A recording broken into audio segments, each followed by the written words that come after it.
Buenas tardes, chicos. Pues bueno, la semana pasada veíamos la parte de la introducción al derecho familiar, en donde pues nosotros estábamos generando o tratando de generar toda esta parte específica de lo que nosotros veíamos como parte de, pues, de nuestro derecho. Perdón. Y esta semana, chicos, después de ver hace 8 días lo de los conceptos y toda esta parte, esta semana vamos a ver lo que son los alimentos. Bueno, prácticamente, chicos, estos alimentos que prácticamente nacen cuando se divide o cuando extraen, mejor dicho, el derecho familiar del derecho civil, lo extraen y entonces empiezan a generar o a determinar ciertas características específicas con lo que ya se venía viendo, con lo que ya veníamos determinando la clase pasada sobre el derecho familiar. Prácticamente esta parte de los alimentos nos empieza a decir si realmente nosotros vamos a poder generar o nosotros vamos a poder determinar esta situación. Ojo, como abogados. ¿Por qué? Pues porque muchas veces nosotros nos preocupamos mucho en esta parte generalizada, si lo quieren ver así, sobre un divorcio, porque eso lo vamos a ver más adelante. Pero hemos dejado de lado toda esta parte, en cuanto a los alimentos, ¿no? En cuanto a una pensión alimenticia. Si nosotros, nos vamos a prácticamente a un derecho muy estricto, ¿no? Pues vamos a decir, pues, que los alimentos, pues, prácticamente es la obligación económica que tienen los miembros de una familia cuando estos se separan, ¿no? ¿Tiene implicaciones legales? Pues claro, claro que va a tener implicaciones legales, chicos. Ahora, si nosotros nos vamos a un segmento muy, ¿cómo decirlo?, muy coloquial, pues la palabra alimentos proviene del latín, que es alimentum, ¿vale? Que se asocia a la figura de comida, sustento, o también a la asistencia que se da para el sustento. Ojo, en el derecho familiar, los alimentos no solo comprenden lo necesario para nutrir el cuerpo humano, sino que abarcan una serie de elementos indispensables para el sano desarrollo y armónica convivencia respecto del entorno social y económico al que pertenece, pues prácticamente cada individuo. Y pues comúnmente se dan mediante apoyo y un sustento económico cuantificado en dinero, chicos, lo que yo les decía. Prácticamente, todo lo que tiene que ver o todo lo que nosotros empezamos a generar como parte de este extracto, ¿no? Yo les decía que proviene prácticamente del derecho familiar, que el día de hoy ya únicamente lo vemos como parte pues, de un derecho ya distinto, ¿no? Ya no es parte del derecho civil, sino ya es parte de un derecho familiar independiente, ¿no? ¿Por qué, chicos? Pues porque prácticamente las principales personas que tienen derecho a percibir alimentos, pues son los menores de edad, los incapacitados y las personas declaradas en estado de interdicción. Ojo, muchas veces como abogados cometemos ciertos errores, porque a mí también me llegó a pasar. Cometemos ciertos errores en donde, pues, nosotros vamos a poder decir: "Ah, es que es hasta que cumpla", ¿no? Hasta que cumpla su mayoría de edad, que en este caso, te dice: "Ah, es que es hasta los 18". No, en realidad, prácticamente, esta parte de los alimentos, de la alimentación que se determina, es hasta los 21, chicos, ¿vale? No cometan el error de decir: "Ah, es que es hasta los 18", no, es hasta los 21. Ahora, hay que ver, o se determina este pago de alimentos también a partir de lo que nosotros empezamos a analizar, o de lo que nosotros empezamos a ver. ¿A partir de qué, chicos? Ojo, si el menor o en este caso, el susodicho sigue estudiando, ¿no? Es de manera ininterrumpida, ¿eh? Si se da de manera ininterrumpida, bueno, pues entonces eso quiere decir que prácticamente, ojo, nosotros tendríamos que seguir pagando esa pensión. esa pensión alimenticia que se da como alimentos, ¿no? Prácticamente ya la legislación nacional e internacional, pues, ha ampliado este beneficio, no solo respecto de las personas que tienen derecho a recibirlos, ¿no? Denominados por nuestra legislación familiar como acreedores alimentarios, sino también en cuanto al tiempo en el cual deben de cubrirse estas características, es lo que nosotros veníamos viendo. Ojo, si nosotros empezamos a trabajar o nosotros empezamos a determinar este tipo de características, también va a ser muy importante, pues, que nosotros podamos ver cómo vamos a poder definir esta responsabilidad, chicos, ¿vale? ¿Por qué? Pues, porque prácticamente esta figura va a estar regulada en nuestro país, tanto por la legislación familiar federal como la estatal. Y pues refleja prácticamente la protección que otorga el Estado, pues para considerarla prácticamente de un orden público y de un interés social. La parte de alimentos, yo les decía, pues se tiene que cuantificar. ¿Qué quiere decir? Pues que se tiene que ver como parte de un gasto, se tiene que ver como parte de dinero, ¿no? Eh, ese dinero que alguien más cuantifica, porque pues en realidad tú no lo cuantificas, tú únicamente haces una propuesta, ¿no? Haces una propuesta de un convenio por medio del cual pues tú estás dispuesto, bueno, tu cliente está dispuesto a hacer un pago semanal, quincenal o mensual, ¿no? No puede superar los 30 días esta asistencia económica.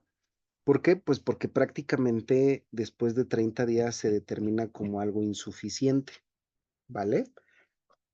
¿Qué gastos comprenden? El artículo 308, chicos, del Código Civil Federal, establece que los alimentos comprenden, ojo, la comida, el vestido, la habitación y la asistencia en casos de enfermedad. Respecto de los menores, los alimentos comprenden además los gastos necesarios para la educación primaria, secundaria o preparatoria del alimentista y para proporcionarle algún oficio, arte o profesión honestos y adecuados a su sexo y circunstancias personales. Ojo, sin embargo, solo por citar un ejemplo, el artículo 308 del Código Civil para el Estado de México, reformado el 25 de mayo del 2000, va más allá de esta disposición federal, chicos. ¿Por qué? Pues porque al definir los alimentos, lo hace de la siguiente manera, dice, ojo, los alimentos comprenden, y eso es lo que a nosotros nos involucra. ¿Por qué? Porque dice, uno, la comida, el vestido, la habitación, la atención médica, la hospitalaria y en su caso los gastos de embarazo y o parto. 2, respecto de los menores, además los gastos para su educación y para proporcionarles un oficio, arte o profesión adecuadas a sus circunstancias personales. Y número 3, con relación a las personas con algún tipo de discapacidad o declarados en estado de interdicción, lo necesario para lograr en lo posible su habitación o rehabilitación y su desarrollo. Y número 4, por lo que hace a los adultos mayores que carezcan de capacidad económica, además de todo lo necesario para su atención geriátrica, se procurará los alimentos que les proporcionen integrándolos a la familia. Ojo, chicos, cuando nosotros hablamos de alimento, yo les decía, no necesariamente tiene que ver o únicamente es la parte de la comida, sino como ustedes ya lo escucharon, en el año 2000 en el Estado de México hacen esta variación como parte de los alimentos como parte de una pensión alimenticia. Y para el año 2002 el Estado de Hidalgo rejala o retiene esta parte del artículo 308 en su primera fracción y te dice, ¿no? El Código Civil del Estado de Hidalgo te dice que nosotros vamos a tener que ser partícipes de esta alimentación o de esta asistencia económica. Ojo, que yo les decía, no nada más tiene que ver con los alimentos, sino también tiene que ver con todo aquello que ayude al ser humano a desarrollarse de manera personal. Si ustedes vieron, hubo un apartado en donde decía eh, que también tienen derecho a la parte pues, de un parto o de un embarazo, ¿no? ¿Por qué, chicos? Ah, bueno, porque nosotros hay que recordar que si nosotros estuviéramos casados y estaríamos en el proceso de divorcio, pues para nosotros sería muy importante determinar primero una adecuación. ¿Qué quiere decir? Que mientras no estemos divorciados, la persona con la que nosotros estemos casados sigue siendo nuestra esposa. Y eso quiere decir que legalmente, ojo, lo digo así, entre comillas, legalmente, el menor que llegue a tener sigue siendo nuestro hijo. Ojo, sigue siendo nuestro hijo. Y vamos a poder determinar o vamos a poder acrecentar todo aquello que para nosotros, en teoría, tendría que ser importante, y lo digo así, en teoría.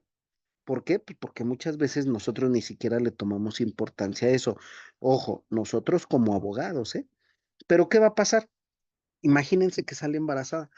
Y entonces esta persona dice, no, es que yo requiero alimentos. Ah, bueno, pues estos alimentos también van a poder determinar que esta persona tiene que vivir en comunidad. ¿Qué quiere decir?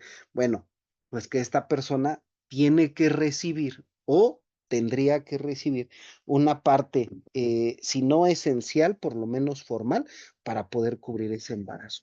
En el caso de los menores, chicos, en el caso de los menores, pues es intrínseco, ¿qué quiere decir? Pues que no se lo pueden, no se lo pueden quitar. Y ojo, es una obligación que tienen los padres. Muchas veces, cuando nosotros solicitamos, por lo regular soltamos guarda y custodia y pensión alimenticia. Bueno, esta pensión alimenticia casi siempre nosotros queremos generarla muy alta o determinar algo alto. ¿Por medio de qué o para qué? Bueno, pues para que para nosotros, como abogados, podamos tener esa eficiencia generalizada. Pero ojo, chicos, no siempre vamos a poder. Lo que sí les puedo decir es que de hace 2 años para acá es muy importante, eh, todo esto a partir de qué, a partir de que ya se le da una pensión específica a, a las cónyuges. ¿No? Si ustedes lo quieren ver así, a las cónyuges ya se les tiene o se les determina una pensión. Y esa pensión tiene que ver, ojo, por el mismo tiempo por el cual estuvieron juntos, hayan estado casados o no, ¿vale? ¿Por qué les digo esto, chicos? Porque muchas veces nosotros tratamos de determinar como abogados esta parte de la pensión alimenticia y nosotros mismos decimos, es que yo necesito un cambio. Pues sí, pero ¿un cambio de qué? ¿O una estructura de qué? ¿No? O sea, si nosotros lo vemos desde ese punto de vista, y entonces los alimentos te empiezan a dejar en visto o te empiezan a formalizar una vista específica de todo aquello que tú tienes, de todo aquello que tú vas a poder procesar y de todo aquello que tú vas a poder atender. ¿Por qué lo decimos así, chicos? Bueno, porque muchas veces nosotros buscamos un sistema paralelo. ¿A qué me refiero con un sistema paralelo? Bueno, cuando nosotros empezamos con esta parte de la abogacía o con esta parte de los alimentos, tratamos de entender hasta cierto punto cómo es que a mí me va a poder funcionar o cómo es que a mí no me va a poder funcionar esta generación de alimentos. Más con los menores, hay que aclararlo, ¿no? Sea un poquito más con los menores que con otras personas. ¿Y por qué lo decimos así, chicos? Pues porque también nosotros tratamos de entender o nosotros tratamos de hacer algo general. ¿En base a qué? En base a la alimentación de un menor. ¿Por qué? Pues porque no nada más son los alimentos, porque no nada más tiene que ver con que tú pagues una pensión y ya, tiene que ver con todo aquello, como el artículo lo dice o como el artículo lo dicta, todo aquello que tenga que ver con el crecimiento personal de quién, de una persona. Y cuando tú empiezas a entender toda esa parte y cuando empiezas a decir, sí, sí funciona, entonces, en ese entonces, prácticamente nosotros estaríamos determinando una característica especial. ¿Cómo cuál? Ah, bueno, tenemos elementos esenciales, chicos. Dos elementos esenciales que componen la figura de los alimentos, que el primero, pues, es prácticamente el acreedor. ¿Qué quiere decir? Pues que la persona que legalmente compruebe la necesidad real y evidente de recibirlos. Y el segundo, pues el deudor, el cual tiene la obligación de cubrirlos según sus posibilidades económicas, para lo cual pues proporcionará una cantidad de dinero o en especie. Esto es bien importante, chicos. Muchas veces nosotros tratamos de entender o nosotros tratamos de buscar realmente qué es lo que está pasando o cómo nosotros vamos a poder generar algo nuevo. Y entonces el hecho de generar algo nuevo, a mí me empieza a decir, ojo, a mí me va a poder decir si lo estoy haciendo bien o no. ¿Por qué? Si ustedes se dieron cuenta, prácticamente todo se determina a partir de sus posibilidades económicas. Y esas posibilidades económicas, cuando no fungen, ojo, cuando no fungen de tal manera legal o cuando te dicen, es que pues yo me declaro insolvente, porque hay muchas personas que así lo hacen, no, me voy a declarar insolvente y con eso voy a dejar de pagar. No, si tú te declaras insolvente, ¿qué es lo que va a pasar? Uno, puedes ser acreedor a una multa. Y número dos, ojo, te lo van a poder adjudicar ¿en qué? En salarios mínimos. Y eso es bien importante, chicos. ¿Por qué? Pues porque prácticamente nosotros vamos a poder decir, si no te doy dinero, te lo voy a dar en especie. Y entonces, ¿qué, chicos? Pues el derecho de percibir los alimentos inicia con la necesidad de estos. ¿Por qué? Pues por parte de un acreedor alimentario y la obligación de proporcionarlos con la capacidad económica del deudor alimentista. Ojo, ello en virtud del parentesco por consanguinidad, por la celebración del matrimonio, o cuando se dé, o cuando se pueda determinar un concubinato. ¿Estamos de acuerdo, chicos? ¿Vale? Ahora, puede ser por adopción o en determinados casos, ojo, aún después de disuelto el vínculo matrimonial, subsistiendo de este derecho en tanto exista y se demuestre la necesidad del acreedor alimentario y la capacidad que se tenga, ojo, que se tenga. Y esto después de un divorcio. ¿Por qué, chicos? Pues porque al final del día, como yo les decía, estos elementos esenciales que llegan a surgir o que se empiezan a determinar, van a empezar a crear o van a poder determinar ciertas formas. ¿A partir de qué? Si nuestro hijo llevaba un estilo de vida, no sé, con televisión de paga, con clases, perdón, clases de natación y ese tipo de cosas, ojo, ojo, tu hijo tiene que tener por lo menos la misma calidad de vida. Y si no, similar. ¿Por qué? Porque es parte de una de las necesidades que tienen los menores a partir de un estilo de vida propio. Ahora, si nosotros tratamos de entender esto, pues tendríamos que ver sus características, chicos. ¿Por qué tendríamos que ver sus características? Bueno, pues porque al final del día son recíprocos, personalísimos, intransferibles, inembargables, imprescriptibles e intransijables. Ojo, también son proporcionales, divisibles, preferentes, no compensables ni renunciables y no se extinguen en un solo acto. ¿Qué quiere decir, chicos? Que al final del día estas características que llegan a tener, nosotros no las vamos a poder cambiar por nada del mundo. ¿Qué pasa? Porque me ha tocado ver, hay gente que dice, bueno, es que yo sí estoy dispuesto a darle una pensión, pero no la que me están pidiendo. Bueno, aquí tenemos dos opciones. Uno, que podamos llegar a un acuerdo, bueno, entre ellos lleguen a un acuerdo, o dos, que prácticamente lo determine un juez, que eso es casi siempre lo que llega a pasar.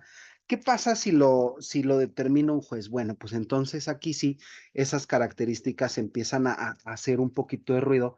¿A partir de qué? A partir de lo que ellos tienen o a partir de lo que se va formalizando. ¿Qué pasa, chicos? Ojo, ¿qué pasa si nosotros determinamos un incumplimiento? Bueno, un incumplimiento se va a poder determinar cuando el deudor alimentario o alimentista, como ustedes lo quieren llamar,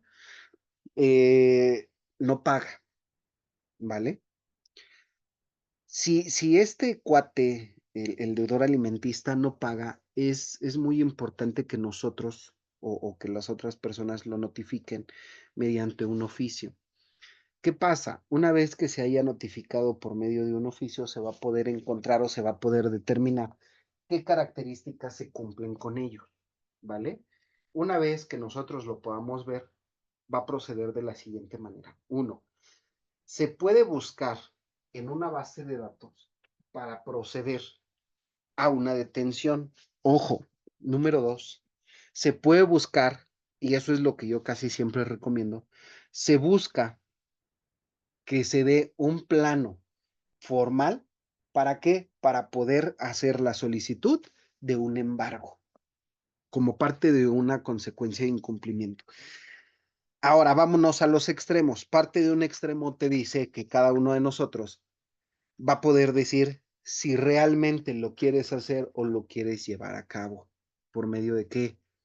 Por medio de una insolvencia económica. ¿Qué pasa si yo me declaro insolvente? Yo les decía hace rato, si yo me declaro insolvente, es muy importante para mí tratar de entender y tratar de atender todas las formas con las cuales yo voy a poder salir adelante o con las cuales yo voy a poder dar un entendimiento de, ¿vale? Muchas veces nosotros buscamos tratar de aclarar o nosotros tratamos de buscar esta insolvencia en la mayoría de los clientes, ¿no? Cuando dicen, ah, pues me declaro insolvente y yo ya no voy a pagar. No, tendríamos que abrir un juicio como parte de una consecuencia de este incumplimiento, tendríamos que abrir un juicio por cuerdas separadas en materia penal como parte de un incumplimiento de algo que se determina de primera necesidad. Y entonces, como se determina de primera necesidad en materia penal, te van a dar vista y podemos incluso llevarlo algunos días a reclusorio. Y van a ver cómo después de eso, pues prácticamente, pues este cuate, pues sí nos va a poder pagar y nos va a poder decir, es que, ¿sabes qué? Siempre sí, sí es cierto, ¿no? Ojo, muchas veces nosotros tratamos de buscar cómo acabar, ¿no? Cómo acabar con esta parte de una pensión alimenticia. ¿Y por qué lo digo así? ¿Por qué tratamos de acabar? Porque muchas veces, eh, pues ya se cumplió el tiempo o determinamos el tiempo y nadie nos ha dicho qué es lo que sigue, ¿no? O sea, nadie nos dijo, pues, ¿sabes qué? Como parte de estos actos, tú vas a tener que solicitar que se acabe la pensión. Ojo, tú como persona. ¿Por qué lo digo así, chicos? Porque muchas veces nosotros tratamos de entender o nosotros tratamos de buscar una solución a algo que ya tenemos ahí. ¿Qué pasa cuando el menor de edad, vamos a dar varios ejemplos. El primero, el menor de edad cumple los 18 años y ya no sigue estudiando. En ese momento necesitamos que esta persona que ya cumplió la mayoría de edad redacte un oficio o haga un oficio diciendo que, ojo, renuncia a esta pensión alimenticia. Número dos, ¿qué pasa en el caso de las niñas cuando salen embarazadas y se casan, ¿no? ¿Qué pasa si se casa? Bueno, pues entonces aquí sí ya tenemos una situación. Nosotros dejamos de pagar esa pensión alimenticia. Va para lo mismo para los varones, ¿eh? Si alguno de los dos, niño o niña, se llegan a casar, pues se acaba nuestra pensión alimenticia. ¿Cómo la vamos a retener? Ojo, eso es bien importante. ¿Cómo vamos a retener esta pensión alimenticia? Bueno, esta pensión alimenticia nosotros la vamos a retener de la siguiente manera. ¿Qué pasa si este cuate tiene 20, 19 y sigue estudiando? Y pues tenemos que seguir pagando la pensión. Por lo regular en los trabajos te dicen, oye, vamos a hacer la solicitud para que dejes de pagar. Pero no, esta persona que ya es mayor de edad, esta persona, ¿qué es lo que va a hacer? Esta persona va a mandar un oficio diciendo que sigue estudiando, con un comprobante de estudios. ¿Para qué? Pues para que se le siga haciendo el descuento vía nómina, en este caso a las personas que trabajan así, vía nómina. ¿Para qué? Para que pueda seguir obteniendo su pensión alimenticia. Ahora, ojo, ¿qué pasa? Yo les decía, llega un punto en donde desde hace 3 años, 2 años para acá, a las mujeres se les está dando una pensión. Sí, Pero ojo, esa pensión por lo regular se da del 10 al 15% por el mismo tiempo que estuvieron viviendo juntos. ¿Qué pasa si esta persona, se vuelve a casar? Bueno, pues ahí se acaba esta obligación, ¿no? ¿Qué pasa si esta persona tiene un trabajo? Bueno, ahí se acaba la pensión. Estas son las maneras de acabar con los alimentos, chicos. Vamos a dar nuestra conclusión, ya para poderlos dejar ir. Prácticamente, chicos, en conclusión, nosotros podemos decir que la alimentación o los alimentos, una pensión alimenticia, es prácticamente un derecho, pues sí, familiar, que nos determina una responsabilidad y una implicación legal. Ojo, aquí sí es 50-50. Lo mismo que da el papá, en teoría es lo mismo que tiene que dar la mamá. ¿Qué quiere decir? Que si yo doy 50 pesos, la mamá tiene que dar otros 50 pesos para poder mantener el estilo de vida. Muchas veces llegan a confundir o tratan de confundir esta situación con que si tú no pagas la pensión, pues no te dejo ver a los hijos. No, el derecho es de los menores, no es de la mamá, ¿vale? Eso para que nos quede un poquito más, un poquito más claro. ¿Por qué, chicos? Pues porque si nosotros empezamos a buscar esta parte o tratamos de determinar esta parte como parte de una informalidad, pues va a ser bien difícil para nosotros, chicos. Entonces, a manera de conclusión, ¿la pensión alimenticia, los alimentos, es algo obligatorio? Sí, ¿vale? Es algo obligatorio, va a depender de las circunstancias, cómo se den o cómo se puedan, generalizar, sí, pero hasta ahí. ¿Estamos de acuerdo, chicos? Ojo, tienen que mantener la misma calidad de vida o mejor. Ya saben, chicos, con esto nosotros terminamos. Si llegan a tener alguna duda, comentario, sugerencia, con toda confianza, pues aquí andamos, ¿no? Ya saben, en el teléfono o en el correo, ¿vale? La tarea ya la tienen en la plataforma y nosotros nos veríamos la próxima semana, chicos. Pórtense muy bien, nos vemos la próxima semana.